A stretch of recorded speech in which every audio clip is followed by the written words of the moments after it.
नमस्कार किसान भाइयों, मैं आपका राम परमार स्वागत करता हूं आपके YouTube चैनल फार्मर्स चॉइस में। सरसों की फसल देखकर मन में एक ही बात आती है, खुशहाली। पर यह खुशहाली ऐसे नहीं आती, क्योंकि इसके पीछे छुपा है सही बीज का चुनाव और थोड़ी सी समझदारी। जैसे कि आप सभी लोग जानते हैं, पिछले कई सालों से हमें सरसों की खेती में कई अनेक तरह की परेशानियां आई है। कहीं मौसम की मार या कहीं बीमारियों का खतरा या फिर बाजार के अंदर सही भाव न मिलना, इन सभी चीजों ने हमें काफी ज्यादा परेशान किया है। लेकिन सबसे बड़ी बात यह है कि किसान कभी हार नहीं मानता। इसीलिए आज मैं आपको एक ऐसे साथी से मिलाने आया हूँ जिसने कई सारे किसानों की जिंदगी बदली है, और वो है हाइब्रिड सरसों। दोस्तों, मैंने कई सारे किसान भाइयों से बात की और उनका अनुभव सुन के मेरा मन खुश हो गया। जैसे मुरैना के जनार्दन शर्मा जी बताते हैं कि जब पहले हम अपने घर की सरसों लगाते थे तब हमारा उत्पादन 3 से 4 क्विंटल बीघा ही होता था। लेकिन जब से उन्होंने हाइब्रिड सरसों लगाना शुरू किया तब से उन्हें 1.5 से लगाकर 2 क्विंटल प्रति बीघा की बढ़ोतरी देखने को मिली। अब जरा आप ही सोचिए किसान भाइयों, ये कितनी बड़ी बात है। और दोस्तों, जनार्दन जी तो यहाँ तक बताते हैं कि हाइब्रिड सरसों में बीमारी अभी बहुत कम लगती है। खासकर पहले जो हमें फंगस की समस्या देखने को मिलती थी वो अब ना के बराबर ही आती है। साथ ही साथ फसल में जो दाना आता है वो मोटा और चमकदार आता है। साथ ही साथ फलियां भी लंबी और पूरी भरी हुई मिलती है। यानी इससे जो फायदा होता है वो सीधा किसानों की जेब तक पहुंचता है। दोस्तों, एक और बात मैं आपको बता दूं कि हाइब्रिड सरसों का फायदा सिर्फ पैदावार तक सीमित नहीं है, बल्कि ये हमारी फसल को मजबूती भी देती है। कई सारे किसान भाई तो हाइब्रिड सरसों की फसल के बारे में बताते हैं कि आंधी और बारिश के अंदर भी फसल गिरती नहीं है, जिससे हमारे कई सारे किसान भाइयों को बहुत बड़े नुकसान से बचाव मिलता है। साथ ही साथ दोस्तों, इसके अंदर रोग प्रतिरोधक क्षमता भी काफी ज्यादा बेहतर होती है, जिससे हमारी दवाइयों पे होने वाला अतिरिक्त खर्चा भी काफी कम होता है। जैसे कि हमारे एक और किसान भाई हैं राजगढ़ के सुरेंद्र सिंह जी पवार, वो भी एक खास बात हमें बताते हैं कि हाइब्रिड सरसों अन्य बीजों के मुकाबले 5 से 10 दिन पहले ही तैयार हो जाती है। इसका सीधा मतलब ये है कि आपकी आने वाली अगली फसल के लिए खेत जल्दी खाली हो जाएगा और आपको समय पर बुआई का पूरा मौका मिलेगा। यानी आपकी खेती में छोटी छोटी चीजें आगे जाकर एक बहुत बड़ा फर्क पैदा करेगी। अब कुछ जरूरी बातें जो आपको हाइब्रिड सरसों के अंदर पूरा फायदा दिलाएगी। जैसे सबसे पहला, बीज की मात्रा। जैसे हमारे कई सारे किसान भाई सोचते हैं कि ज्यादा बीज डालने से ज्यादा उत्पादन मिलता है, लेकिन मैं आपको बता दूं ऐसा बिल्कुल नहीं। हाइब्रिड सरसों के अंदर आपको प्रति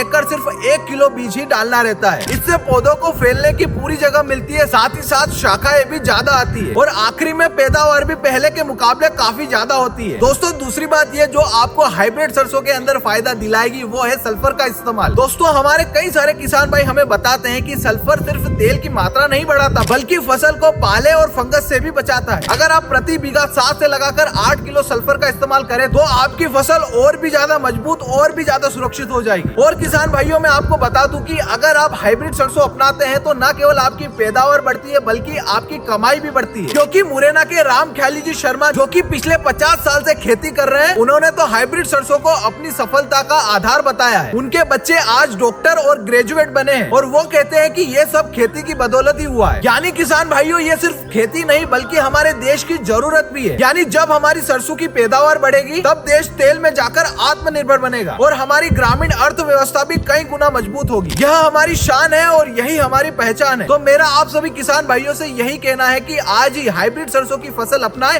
और अपनी खेती को मजबूत बनाएं। हमेशा पूरा सोच समझ के और सही जानकारी लेकर ही बीज का चुनाव करें, क्योंकि किसान भाइयों, आपकी मेहनत और सही बीज का चुनाव ही आपकी सफलता का रास्ता है। यानी किसान भाइयों, याद रखें कि आपको हाइब्रिड सरसों से 1 एकड़ के अंदर 6 से लगाकर 8,000 रुपए का अतिरिक्त फायदा हो सकता है। और दोस्तों, ये कोई छोटी बात बिल्कुल नहीं है। तो चलिए किसान भाइयों, अगली बार फिर मिलते हैं आपसे एक और नई जानकारी के साथ में। तब तक के लिए जय हिंद, वंदे मातरम।